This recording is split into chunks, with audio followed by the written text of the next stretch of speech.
사랑하는 서당중앙교 믿음의 가정 여러분, 5월 1일 월상 예배를 주님 앞에 올려드리겠습니다. 찬송가 96장 다 함께 찬양 드리겠습니다.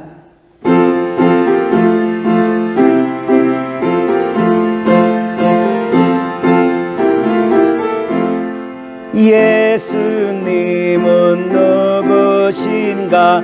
우는 자의 위로와 없는 자의 풍성이며 천한 자의 높음과 잡힌 자의 노임되고 우리 기쁨 되시네.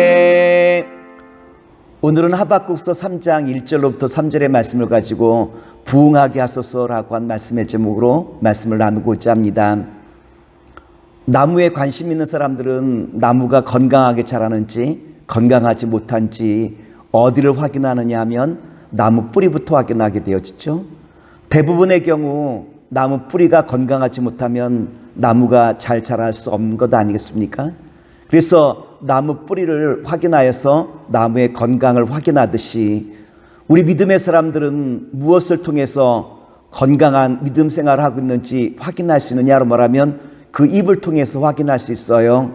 감사와 찬양이 있다면 건강한 신앙생활을 하는 것이요, 만일 찬양과 감사가 사라졌다면 건강하지 못하다라고 한 증거일 거예요.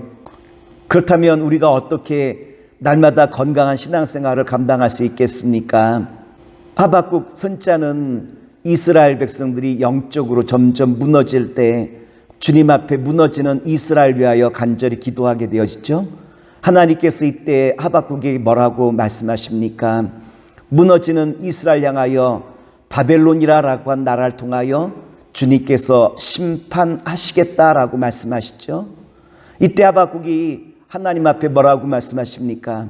하나님을 모르는 이방 민족을 향하여 어떻게 이스라엘을 멸망시킬 수 있겠습니까? 라고 주님 앞에 말씀을 드리게 되어지고, 주님은 하박국에게 비록 바벨론이라고 한 나라를 통하여 이스라엘을 멸망시키지만, 그러나 주님께서는 뭐라고 말씀하시냐면 바벨론이라고 하는 이 민족도 주님께서 반드시 심판하시겠다라고 말씀하시죠. 하나님은 하박국 선자에게 무엇을 말씀하시죠? 비록 환난과 어려움이 이스라엘에게 찾아오지만 그러나 의인을 통하여 다시 새로운 역사를 이루어 가실 것이다 라고 하는 약속의 말씀을 주셔요. 우리는 5월 새로운 달을 맞이하게 되었어요. 오늘 월상 예배로 예배드리는데 우리 삶이 얼마나 지금 많이 힘들고 어려운 가운데 놓여 있습니까? 이와 같은 어려운 가운데 주님께서 우리에게 주시기 원하시는 말씀이 있다면 오직 의인의 믿음으로 말미암아 살게 될 것이다 라고 주님께서 말씀하신 것처럼 오늘 하박국 선지자를 통하여 주님께서 우리에게 주시는 메시지가 있다면 무엇일까요? 우리가 어려움이 있을 때 우리는 도망하거나 절망하거나 낙심한 것으로 우리의 삶의 에너지를 소진하는 것이 아니라 오직 주님을 의지하고 바라는 가운데 새로운 부흥을 일으키는 주님의 자녀와 백성의 자리에 서라고 하신 것이 주님이 오늘 우리에게 주시는 말씀 아니겠습니까? 바라기는 오늘 하박국 예언자가 우리에게 주신 말씀과도 같이 부흥을 꿈꾸며 주님의 나라와 역사를 바라보며 한 걸음 한 걸음 나아가시는 주님의 자녀와 백성 되기를 원합니다. 하박국서 3장 2절 말씀입니다. 여호와여, 내가 주께 대한 소문을 듣고 놀랐나이다. 여호와여, 주는 주의 일에 이 수년 내에 부응하게 하소서. 이 수년 내에 나타내시옵소서. 진노 중에라도 긍휼을 잊지 마옵소서. 하박국 예언자가 예언했던 그 당시에는 이스라엘이 영적으로 무너지는 시대였죠. 이와 같은 상황 속에서 하박국 선자에게 주님께서 주신 말씀이 있다면 무너지는 이 시대 가운데에도 주님의 역사는 계속 이루어지고 있다라고 하는 거죠. 어떻게 부흥의 그 역사가 새롭게 이루어집니까? 주님을 인정하고 주님의 그 역사를 바라보는 바로 이와 같은 믿음의 잔을 통하여 새로운 역사는 반드시 일어난다라고 하는 말씀 아니겠습니까? 그렇다면 어떻게 부흥이 이루어집니까? 모든 어려운 문제를 나의 가슴에 끌어안기 시작하는 거죠. 가정의 어려움, 또한 교회의 어려움, 나라의 어려움, 나의 삶의 어려움의 모든 문제를 이제 내 가슴에 끌어안고 주님 앞에 아뢰기 시작하는 거예요. 하박국서 2장 4절 말씀입니다. 보라, 그의 마음은 교만하여 그 속에서 정직하지 못하나 의인은 그의 믿음으로 말미암아 살리라. 의인이라 라고 한 말은 죄가 없다라고 한 말이 아니라 오직 주님만 의지하고 바라본다라고 한 것이 의인 아니겠습니까?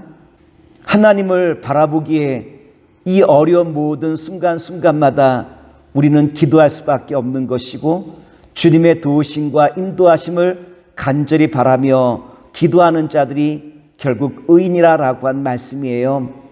사도행전에 보면 초대교회 어려움이 있을 때 초대교회 성도들은 마가의 다락방에 모여 주님 앞에 간절히 기도하죠.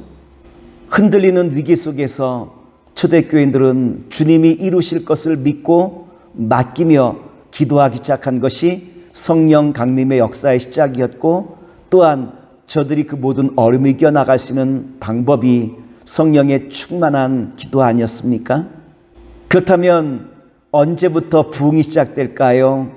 주님을 인정하기 시작하는 거예요. 주께서 역사하심을 인정하고 주님이 나의 구주와 왕 되심을 인정하기 시작하는 바로 이곳부터 주님의 부흥이 시작되는 것 아니겠습니까? 하박국서 3장 3절 말씀입니다. 하나님이 대만에서부터 오시며 거룩한 자가 바란산에서부터 오시는도다. 셀라. 그의 영광이 하늘을 덮었고 그의 찬송이 세계에 가득하도다. 사랑하는 믿음의 성도 여러분, 5월 1일 월상 예배를 맞이하며 주께서 원하시는 그 부흥이 오늘 저와 또한 우리 성도와 교회를 통하여 나타나길 원합니다. 우리가 주님의 그 역사를 간절히 바라며 기대하며 나아갈 때 주님께서는 나를 통하여 주님의 그 역사를 이뤄나가시는데, 근데 부흥에는 주님의 그 역사도 필요하지만 땔감도 필요해요. 결국 땔감이란 무엇일까요? 나를 사용해달라고 하는, 나를 맡기는 이와 같은 영혼들을 통하여 주님의 부흥의 역사가 시작된다라고 하는 말씀인데요. 오늘 5월 1일 월상 예배를 맞이하며 흔들리는 이 시대 가운데 주님 나를 사용하여 주님의 부흥의 선한 역사가 넘쳐나길 원합니다. 기도하는 가운데 날마다 주님의 뜻을 감당하실 수 있는 주님의 거룩한 자녀와 백성 되시기를 다시 한번 기도하겠습니다. 사랑의 주님, 오늘 월상 예배로 주님 앞에 나온 사랑하는 모든 성도들 위해 주님의 한없는 사랑과 은혜를 베풀어 주시옵소서. 예수님의 이름으로 기도합나이다. 아멘.